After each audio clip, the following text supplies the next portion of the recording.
So next up we have Anthony O'Tay, which if you haven't heard, got into Dartmouth and King's College. And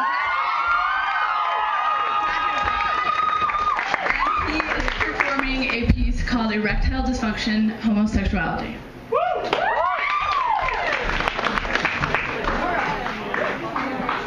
Congrats. Thank you. Hi, everyone. All right. Today I'm speaking to you all as a man. Biologically, my maleness means that I have XY sex chromosomes and a penis. That's right, a penis, a dick, cock, schlong, whatever you prefer to call it. Because I was born a male, there are certain things expected of me, just as there are certain things expected of females. There have been times that I wished I was a female just so that things might be easier for me. The key word here is might. Let me explain. So I've told you that I'm a man, but I'm also a gay man. I knew that something was different about me probably when I was in 3rd grade. I didn't like to play sports, and I preferred to have female friends. Is this because I was gay? Maybe, but maybe not. I can remember one instance when I was playing tag with 2 of my female friends outside an elementary school. A male teacher came over and told me that I needed to stop bothering the girls and come play kickball.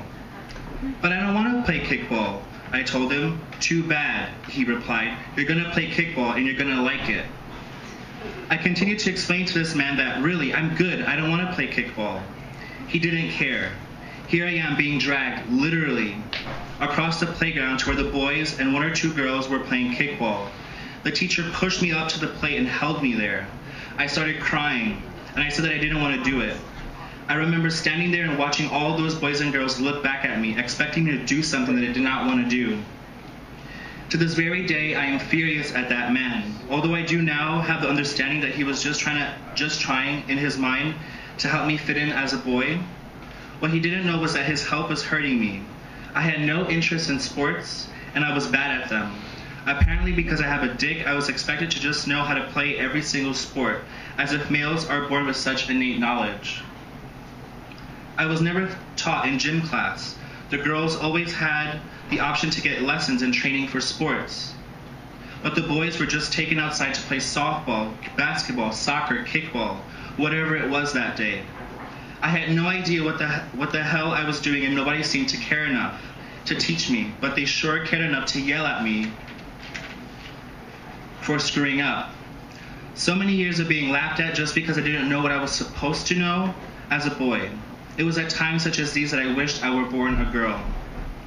This story is not to seek pity. The purpose is to share my truth.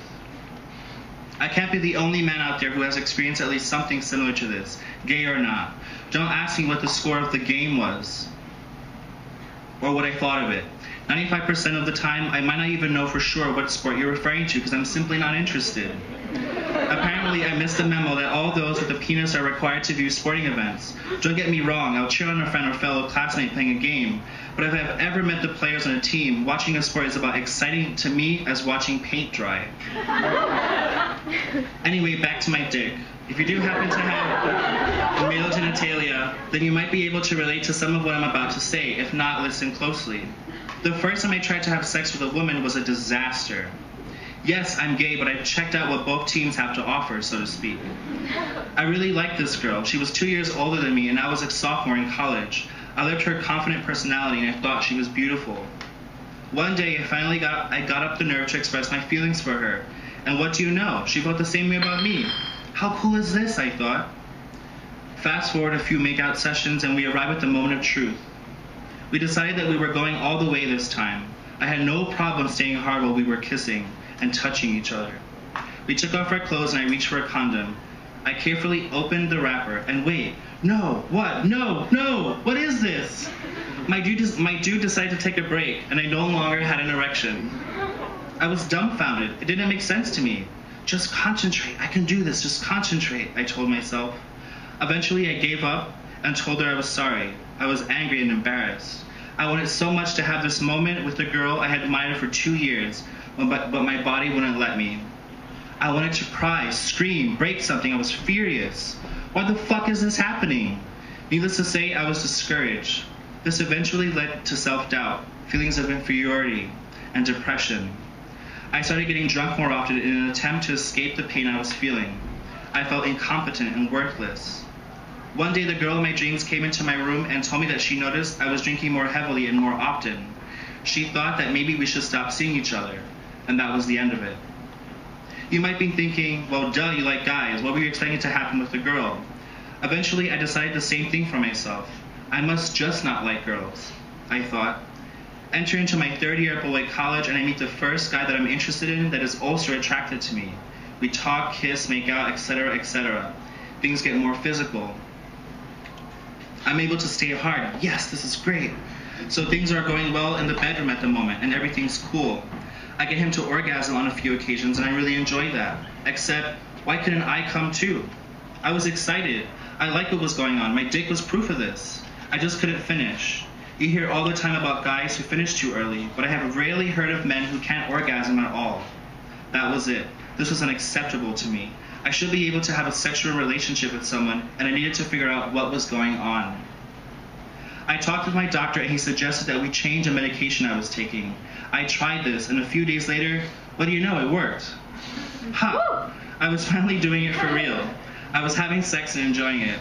I am lucky and also very thankful that I was with a guy who was patient and understanding. If you only take one thing away from this monologue, remember that men have emotions too.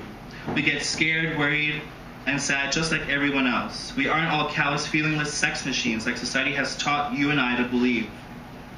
Also, sometimes we just can't get an erection, no matter how attractive our partner may be.